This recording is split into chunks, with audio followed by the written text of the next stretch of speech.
Hello student, this is Vijay Kumar, your PGT Chemistry from JNV Rowing. You are welcome on my YouTube channel Chem on Chem. इस channel में हम chemistry के बारे में पढ़ेंगे, ठीक है। और ये जो चैनल है बेसिकली JNV स्टूडेंट्स के लिए है जो लॉकडाउन में केमिस्ट्री की लर्निंग नहीं ले पा रहे हैं, स्पेशली उनके लिए है ये। ओके, सो आज की वीडियो में हम बात करेंगे 12th क्लास की केमिस्ट्री का chapter first, the solid state, which is of 4 marks, जिसकी वेटेज कितनी है 4 मार्क्स की है। ओके, और इसमें से एक न्यूमेरिकल भी फिक्स है, एक न्यूमेरिकल जरूर आता है इसमें से, ठीक है। फिजिकल केमिस्ट्री का पहला चैप्टर है, ओवरऑल फिजिकल केमिस्ट्री आपकी 23 मार्क्स की है, ठीक है। So let's start with the solid state. As we know, matter को 3 पार्ट में क्लासिफाई किया गया है, सॉलिड, लिक्विड, गैस, जिसमें से सॉलिड ऐसा मैटर होता है जिसका शेप भी डेफिनेट है और वॉल्यूम भी डेफिनेट होता है, ठीक है। सॉलिड्स के अंदर जो पार्टिकल्स होते हैं वो बहुत क्लोजली पैक्ड होते हैं। क्यों पैक होते हैं वो? क्योंकि उनके बीच जो फोर्स ऑफ अट्रैक्शन है, पार्टिकल्स के बीच जो फोर्स ऑफ अट्रैक्शन है वो काफी ज्यादा स्ट्रांग होता है। ओके,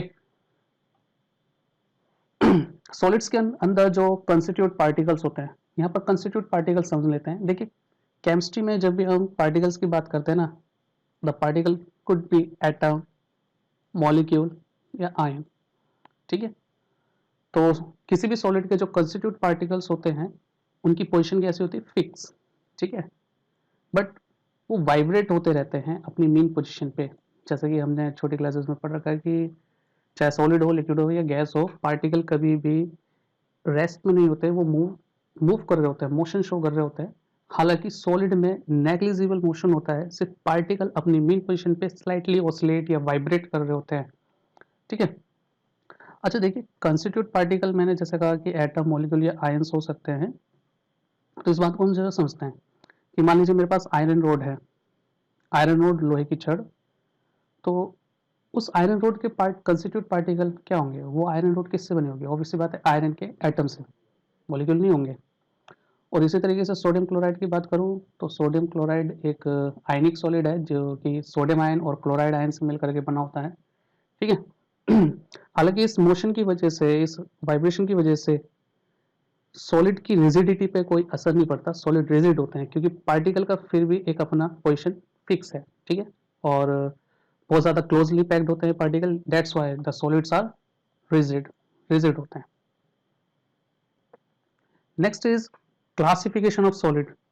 तो देखिए, इस चैप्टर में हम 2 तरीके से सॉलिड को क्लासिफाई करेंगे, जिसमें से सबसे पहला तरीका है कि सॉलिड्स के अंदर जो पार्टिकल है उसका ऑर्डर क्या है।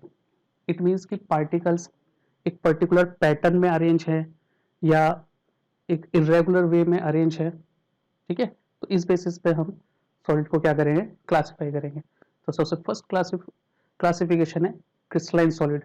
देखिए, क्रिस्टलाइन सॉलिड में क्या होता है, सॉलिड्स के अंदर जो पार्टिकल्स होते हैं वो एक प्रॉपर वे में, एक पैटर्न में, एक रेगुलर अरेंजमेंट में हम कह सकते हैं पैक्ड होते हैं, ठीक है।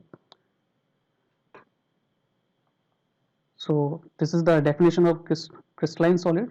In these solids, the constituent particles have a well ordered arrangement. एक proper arrangement होता है, एक regular arrangement कह सकते हैं, throughout the solid, पूरे solid में, ठीक है। तो इसलिए हम कहते हैं कि they have, यानी crystalline solids have a long range order.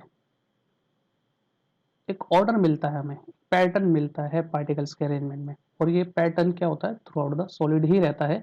इसी वजह से हम बोल देते हैं कि क्रिस्टलाइन सॉलिड में जो ऑर्डर है वो कैसा है? लॉन्ग रेंज ऑर्डर, ठीक है। ये वर्ड ध्यान रखना, लॉन्ग रेंज ऑर्डर। एग्जाम्पल क्या है? क्वार्ट्ज, डायमंड, ग्रेफाइट, फुलरेंस, नेपथलीन या सिलिकॉन कार्बाइड, ठीक। तो ये तो फर्स्ट टाइप है क्रिस्टलाइन सॉलिड। दूसरे होते हैं एमरफस सॉलिड। एमरफस सॉलिड के अंदर भी पार्टिकल का अरेंजमेंट देखने को मिलता है, लेकिन थ्रू आउट द सॉलिड नहीं होता, ये सिर्फ सॉलिड के कुछ पोर्शन पे होता है, कुछ हिस्से पे होता है। डेफिनेशन देखते हैं एक बार फिर से। In this solids, the ordered arrangement of constituent particles is only at some portion, not the throughout solid। Okay, ये बात ध्यान रखना, कुछ ही पोर्शन पे होता है, इसलिए ऑर्डर इनमें भी होता है, लेकिन ये ऑर्डर लॉन्ग रेंज नहीं, कैसा होता है, शॉर्ट रेंज। ठीक है, शॉर्ट रेंज, ये ध्यान रखना, क्रिस्टलाइन में लॉन्ग रेंज ऑर्डर और एमरफस में शॉर्ट रेंज ऑर्डर। एग्जाम्पल, जो ज़्यादातर पॉलीमर्स होते हैं, मोस्टली पॉलीमर्स, सभी पॉलीमर नहीं, मोस्टली पॉलीमर्स, जैसे प्लास्टिक, रबर, ठीक है, पीवीसी, पॉलीविनाइल क्लोराइड, ये सब सभी किसके अंदर आ जाते हैं, एमरफस सॉलिड के अंदर आ जाते हैं। एमरफस सिलिका, कोल, चारकोल, ठीक है, या ग्लास, जैसे क्वार्ट्ज ग्लास के नाम से भी हम जानते हैं।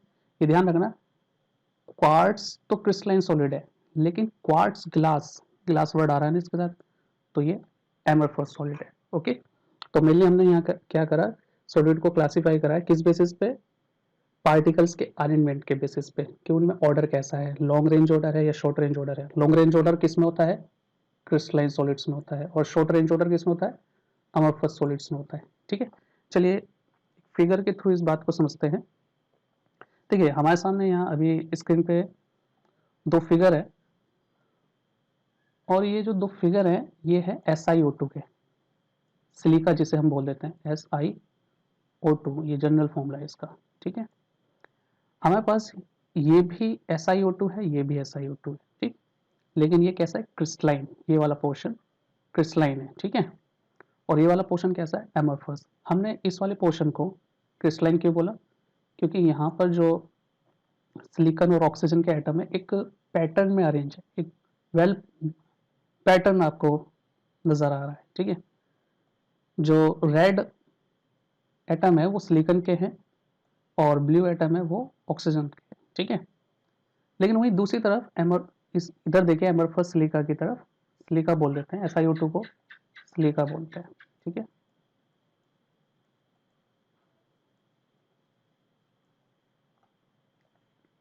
तो यहाँ पर हमें कोई प्रॉपर पैटर्न नजर नहीं आ रहा, दैट्स वाई इसे हमने क्या बोला, एमरफस बोला है। ठीक है, क्रिस्टलाइन SiO2 क्वार्ट्ज कहलाता है और एमरफस SiO2 ग्लास कहलाता है, या क्वार्ट्ज ग्लास, जैसा भी मैंने बैक साइड एग्जांपल में बताया था आपको, क्वार्ट्ज ग्लास। ठीक है, नॉर्मल ग्लास भी बोलेंगे तो भी चलेगा। ठीक है, एमरफस सॉलिड की एक टेंडेंसी होती है कि वो लिक्विड की तरह क्या करते हैं, फ्लो करते हैं, हालांकि रैपिडली नहीं, लिक्विड तो बहुत तेजी से फ्लो करता है। एमरफस सॉलिड में भी फ्लोइंग टेंडेंसी होती है, बट वो बहुत स्लो मूव करते हैं, एक्चुअल में आपको पता भी नहीं चलेगा कि वो फ्लो कर रहे हैं या नहीं कर रहे हैं।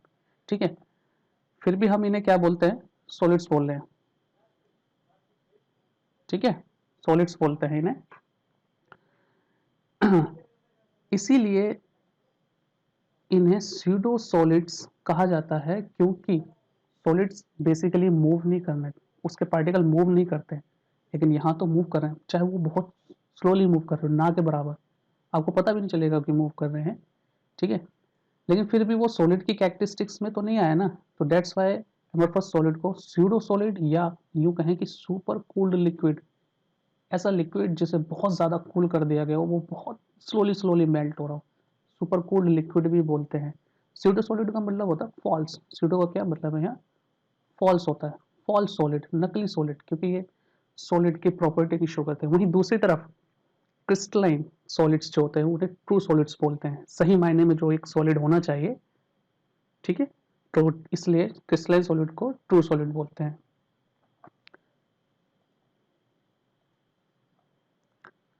नेक्स्ट देखिए, एमरफस सॉलिड को, किसी भी एमरफस सॉलिड को हम क्रिस्टलाइन सॉलिड बना सकते हैं टेम्परेचर या प्रेशर के इफेक्ट भी, प्रेशर भी ले सकते हैं यहाँ आप, प्रेशर। अगर आप किसी एमरफस सॉलिड को मेल्ट कर लें और उसे स्लोली कूल करें, बहुत स्लोली, ठीक है, तो हो सकता है कि वो क्रिस्टल में कन्वर्ट हो जाए, क्रिस्टलाइन सॉलिड में कन्वर्ट हो जाए।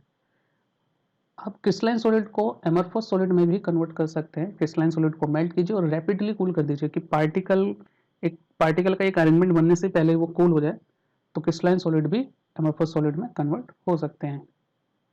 तो एमोर्फस सॉलिड और क्रिस्टलाइन सॉलिड आर इंटरकन्वर्टिबल कह सकते हो आप। किसके इफेक्ट से? टेम्परेचर या प्रेशर के इफेक्ट से भी उसे किया जा सकता है।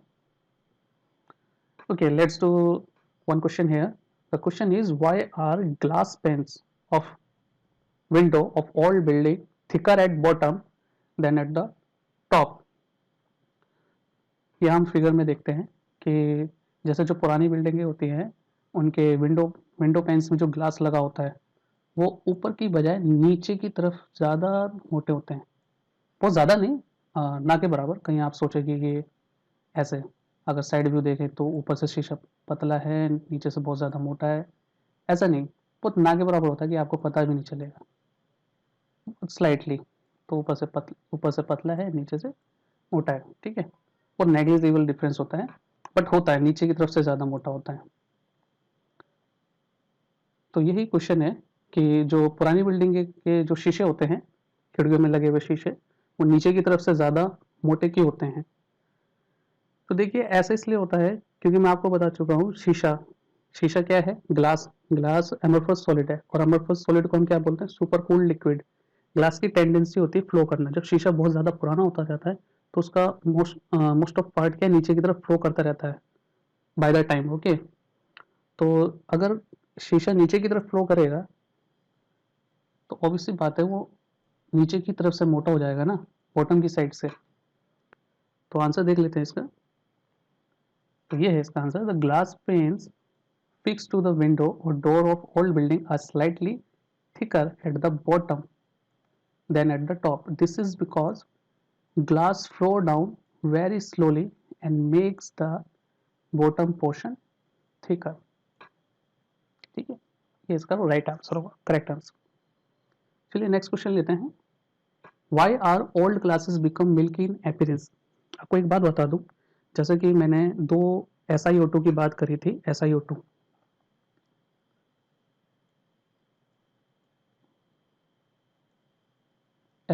एक तो होता है क्रिस्टलाइन, जिसे हम बोलते हैं क्वार्ट्ज। ठीक है, क्या बोलते हैं उसे हम? क्वार्ट्ज बोलते हैं। ठीक है, ये क्रिस्टलाइन होता है। वही दूसरा SiO2 एमोर्फस अगर है तो उसे हम क्या बोलते हैं? क्वार्ट्ज ग्लास या नॉर्मली ग्लास। ये मैंने अभी आपको बताया। ठीक है, जो क्वार्ट्ज होता है ये थोड़ा मिल्की होता है, ये पूरा ट्रांसपेरेंट नहीं होता ग्लास की तरह, ये मिल्की होता है नेचर में। और वहीं दूसरी तरफ ग्लास क्या होता है? ये पूरा ट्रांसपेरेंट होता है। ठीक है, तो देखिए इस इंफॉर्मेशन का हमारे क्वेश्चन से कैसा मतलब है, इसे थोड़ा समझिए कि जब शीशा थोड़ा थोड़ा पुराना होता है ना तो उसमें टेम्परेचर की वजह से थोड़ी सी क्रिस्टलाइजेशन आने लगती है। क्रिस्टलाइजेशन का मतलब यानी ग्लास किस में कन्वर्ट हो रहा है? क्वार्ट्स में। तो इसी वजह से ग्लास में थोड़ा थोड़ा मिल्कीनेस भी आने लगती है। ठीक है, क्योंकि जैसे विंडो पेन आपने लगा रखा है वो काफ़ी लंबे ओल्ड बिल्डिंग्स में लगा हुआ है, बहुत लंबे समय से उस पर धूप भी पड़ रही है, वो छाँव भी आ रही है, धूप पड़ रही है, छाँव आ रही है, तो वो गर्म ठंडा हो रहा है। तो इस टेम्परेचर की चेंज की वजह से उसमें थोड़ा सा क्रिस्टलाइजेशन आ जाता है। क्रिस्टलाइजेशन आने का मतलब जो ग्लास है वो किस में कन्वर्ट हो रहा है? किसी किसी जगह पे वो क्वार्ट्स में कन्वर्ट हो रहा है, और क्वार्ट्स में कन्वर्ट होने की वजह से, इसी क्रिस्टलाइजेशन की वजह से वो कैसे हो जाता है नेचर में? मिल्की हो जाता है। ठीक है, जैसे ये है, देख सकते हैं शीशा, इसमें थोड़ा सा वाइटनेस है ना, एक टर्बिडिटी सी आ रही है, आर पार उतना अच्छे से नहीं दिखाई दे रहा। ठीक, तो ये क्रिस्टलाइजेशन की वजह से होता है। तो answer is here, the some glass objects from ancient civilization are found to become milky in appearance due to some crystallization. ठीक है, this is the proper answer. ये छोटे छोटे क्वेश्चन है, 1 मार्क्स के, ये आज सभी आ चुके हैं प्रीवियस ईयर में। ठीक, चलिए नेक्स्ट आते हैं। वेरी इंपॉर्टेंट टॉपिक, बहुत इंपॉर्टेंट टॉपिक है ये, एनाइसोट्रॉपी एंड आइसोट्रॉपिक सब्सटेंस। बहुत इंपॉर्टेंट टॉपिक होने वाला है ये। ठीक है, एनाइसोट्रॉपिक और आइसोट्रॉपिक क्या है? हम ऐसे सब्सटेंस को आइसोट्रॉपिक बोलते हैं नेचर में जो डिफरेंट साइड से या डिफरेंट डायरेक्शन से, अगर हम कोई फिजिकल प्रॉपर्टी मेजर कर रहे हैं जैसे रिफ्रैक्टिव इंडेक्स या electrical conductance, in different physical property की वैल्यू कैसी है? डिफरेंट है। जैसे कि मान लीजिए ये एक सॉलिड है, ठीक है, सॉलिड है। मैं इस सॉलिड का रिफ्रैक्टिव इंडेक्स मेजर करना चाहता हूँ, refractive index R I measure करना चाहता हूँ। तो मैं पहले इस डायरेक्शन में इसका रिफ्रैक्टिव इंडेक्स मेजर करता हूँ, ठीक है। लेट्स सपोज रिफ्रैक्टिव इंडेक्स की वैल्यू कितनी आई, एक्स। अब मैंने इस वाले डायरेक्शन से, ये जैसा आपकी स्क्रीन में मेरा कर्सर दिख रहा है, इस वाली डायरेक्शन में नीचे से ऊपर की तरफ रिफ्रैक्टिव इंडेक्स मेजर करता हूँ सेम सॉलिड का। तो मान लीजिए यहाँ पर वैल्यू थोड़ी डिफरेंट आई, वाई वैल्यू मैंने मान ली। अब मैं डायगोनली रिफ्रैक्टिव इंडेक्स मेजर करता हूँ ऐसे, इस तरीके से। तो यहाँ पर जो वैल्यू आई वो आई जेड। तो ये सभी वैल्यू क्या है, अलग अलग डायरेक्शन से मैं एक ही प्रॉपर्टी मेजर करता हूँ, मैं रिफ्रैक्टिव इंडेक्स मेजर करता हूँ। तो डिफरेंट डिफरेंट वैल्यूज आ रही है, लेफ्ट टू राइट जाने पर एक्स आ रही है, बॉटम टू टॉप जाने पर वाई, या डायगोनली जाने पर जेड आ रही है, ठीक है। तो मैं ऐसे सॉलिड्स को क्या कहूँगा, एनाइसोट्रॉपिक, क्योंकि डिफरेंट डिफरेंट डायरेक्शन से कोई भी फिजिकल प्रॉपर्टी मेजर करने से उनकी वैल्यू सेम नहीं आ रही है, ठीक है। तो ये एनाइसोट्रॉपिक हो गया। Solids in which the physical property like electrical conductance, refractive index या थर्मल कंडक्टिविटी आप मेजर करना चाहते हैं, are the different when measured in different direction are said to be anisotropic in nature, ठीक है। वहीं आइसोट्रॉपिक सॉलिड्स क्या होते हैं, आइसोट्रॉपिक सॉलिड ऐसे सॉलिड होते हैं जिसमें आप किसी भी डायरेक्शन से फिजिकल प्रॉपर्टी, कोई भी फिजिकल प्रॉपर्टी आप मेजर करना चाहते हैं वो मेजर कीजिए, अगर वैल्यू सेम आती है या ऑलमोस्ट सेम आती है तो वो सॉलिड आइसोट्रॉपिक सॉलिड कहलाएगा, ठीक है। फॉर एग्जांपल मान लीजिए कोई सॉलिड है, ठीक है, और मैं यहाँ रिफ्रैक्टिव इंडेक्स मेजर करना चाहता हूँ। मान लीजिए इस डायरेक्शन में मेजर करा तो मेरी वैल्यू रिफ्रैक्टिव इंडेक्स की 1.26 आई, ठीक है। और मैं डायगोनली जा रहा हूँ, डायगोनली रिफ्रैक्टिव इंडेक्स मेजर कर रहा हूँ तो मेरी वैल्यू 1.24 आई। तो ये दोनों वैल्यू क्या है, नियर बाय सेम है ना। तो मैं इस ऐसे सॉलिड को क्या बोलूँगा, आइसोट्रॉपिक सॉलिड बोलूँगा, कि आइसोट्रॉपिक नेचर का है, ओके। ये बात आपको ध्यान रखनी है कि क्रिस्टलाइन जो सॉलिड होते हैं, क्रिस्टलाइन सॉलिड, ये नेचर में एनाइसोट्रॉपिक होते हैं, एनाइसोट्रॉपिक। वहीं दूसरी तरफ एमorphous सॉलिड्स जो होते हैं, एमorphous सॉलिड्स वो आइसोट्रॉपिक होते हैं, ठीक है। ये थोड़ा सा अपोजिट है कि क्रिस्टलाइन में एक रेगुलर पैटर्न होता है पार्टिकल्स का, फिर भी वो आइसोट्रॉपिक ना होकर के एनाइसोट्रॉपिक होते हैं। डिफरेंट डिफरेंट वैल्यूज क्यों आ रही है, वहाँ तो पार्टिकल्स का पैटर्न है, एक प्रॉपर अरेंजमेंट है। तो देखिए इस बात को हम इस इमेज के जरिए समझते हैं, ठीक है। आप बता सकते हैं कि ये जो इमेज है ये किस सॉलिड्स का हो सकता है, क्रिस्टलाइन सॉलिड का हो सकता है या एमorphous सॉलिड का। सोचिए थोड़ा, आपको पार्टिकल का अरेंजमेंट दिख रहा है, तो देखिए ये एक प्रॉपर अरेंजमेंट लग रहा है क्या, हाँ जी एक प्रॉपर अरेंजमेंट लग रहा है, ठीक है। कैसे, हर एक ब्लू एटम के बीच में एक रेड सर्कल वाला एटम है, और हर एक रेड सर्कल एटम के बीच में एक ब्लू सर्कल का एटम है, ठीक है। अल्टरनेट अरेंज है ये। तो ये क्रिस्टलाइन सॉलिड का फिगर है। ये जो फिगर है, ये जो इमेज है किसको शो कर रहा है, क्रिस्टलाइन सॉलिड को शो कर रहा है, ठीक है। लेट सपोज मैं अगेन रिफ्रैक्टिव इंडेक्स मेजर कर रहा हूँ, इस सॉलिड्स में मैं रिफ्रैक्टिव इंडेक्स मेजर कर रहा हूँ। पहले मैं मेजर करता हूँ ए से बी डायरेक्शन में, ऐसे बॉटम टू टॉप जा रहा हूँ। तो इस लाइन के थ्रू आप पार्टिकल का अरेंजमेंट देखिए, ये जो ए बी लाइन है इसके एक साइड तो ब्लू पार्टिकल पड़ रहे हैं, सिर्फ ब्लू, और दूसरी साइड ये रेड वाले बड़े वाले पार्टिकल, ठीक है। वहीं रिफ्रैक्टिव इंडेक्स डायगोनली मेजर कर रहा हूँ मैं, सी ओ डी, ठीक है। अब इस लाइन के थ्रू, सी ओ डी लाइन के थ्रू पार्टिकल्स देखिए, इसके इस साइड रेड भी है ब्लू भी, रेड भी है ब्लू भी है। वहीं दूसरी साइड रेड पार्टिकल भी है blue particle, red particle blue particle, यानी दोनों तरफ लगभग दोनों पार्टिकल पड़ रहे हैं। लेकिन जो पहले वाली लाइन थी ए से बी वाली लाइन, यहाँ पर पार्टिकल अलग अलग नहीं, सेम पड़ रहे थे। इधर एक साइड ब्लू पार्टिकल था, एक साइड रेड पार्टिकल। वहीं सी और डी में red blue red blue red blue red blue दोनों पार्टिकल पड़ रहे थे। तो ऑब्वियसली बात है, प्रॉपर पैटर्न होने के बावजूद क्रिस्टलाइन सॉलिड में जब हम डिफरेंट डायरेक्शन से प्रॉपर्टी कोई मेजर करते हैं, कोई भी property, thermal conductivity, electrical conductance या रिफ्रैक्टिव इंडेक्स, ये हम मेजर करना चाह रहे हैं, ठीक है, तो उनकी वैल्यू क्या आती है, डिफरेंट आती है। क्यों? क्योंकि पार्टिकल्स का जो अरेंजमेंट पड़ता है वो डिफरेंट पड़ता है, ठीक है। तो अगर क्वेश्चन यहाँ पर पुटअप हो सकता है कि why crystalline solids are anisotropic, the answer should be this is due to the different arrangement of particle in different direction. देखो यहाँ पर अभी मैंने एक्सप्लेन करा कि डिफरेंट डिफरेंट डायरेक्शन में डिफरेंट पार्टिकल्स का अरेंजमेंट पड़ रहा है ना, इस वजह से। और एमोर्फस सॉलिड क्या होते हैं नेचर में, आइसोट्रोपिक होते हैं। इस एमोर्फस सॉलिड में आप किधर से भी कोई भी वैल्यू, कोई भी फिजिकल प्रॉपर्टी की वैल्यू आप मेजर करना चाहें तो लगभग सेम आती है या सेम ही आएगी, ठीक है। ये क्यों है? क्योंकि इरेगुलर अरेंजमेंट होने के बावजूद जो डिफरेंट डायरेक्शन में पार्टिकल्स पड़ते हैं ना, वो ऑन द एवरेज सेम पड़ते हैं। तो ये वजह है, ठीक है। तो इसको टॉपिक को अच्छे से ध्यान देना, crystalline, anisotropic, amorphous solid, isotropic, okay.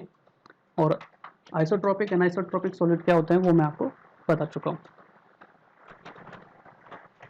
ठीक है। चलिए नेक्स्ट आते हैं हम क्रिस्टलाइन सॉलिड और अमोर्फस सॉलिड को डिफ्रेंशिएट कर रहे हैं यहाँ पर कुछ प्रॉपर्टी के बेसिस पे, ठीक है। ये बहुत इंपॉर्टेंट होने वाला है, ये जो आप टेबल देख रहे हैं अपनी स्क्रीन पे, ये बहुत इंपॉर्टेंट है।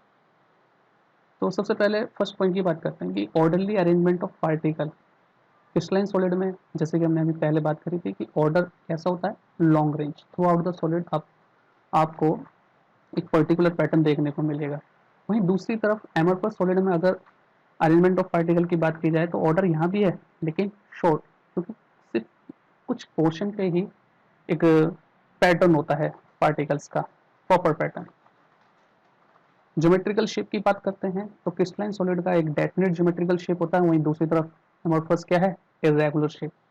मेल्टिंग पॉइंट, क्रिस्टलाइन सॉलिड एक शार्प टेम्परेचर पे ही मेल्ट होते हैं, यानी इनका एक शार्प मेल्टिंग पॉइंट होता है, जबकि एमोर्फस सॉलिड का टेम्परेचर फिक्स नहीं होता, मेल्टिंग पॉइंट जो है उसका टेम्परेचर फिक्स नहीं है।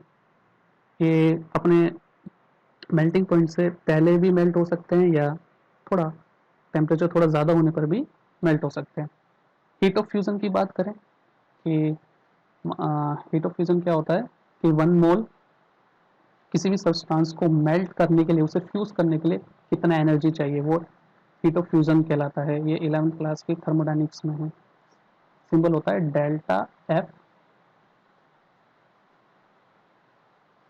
सॉरी सिंबल होता है delta F U S, fuse, capital H, H is symbol for enthalpy या हीट, ठीक है।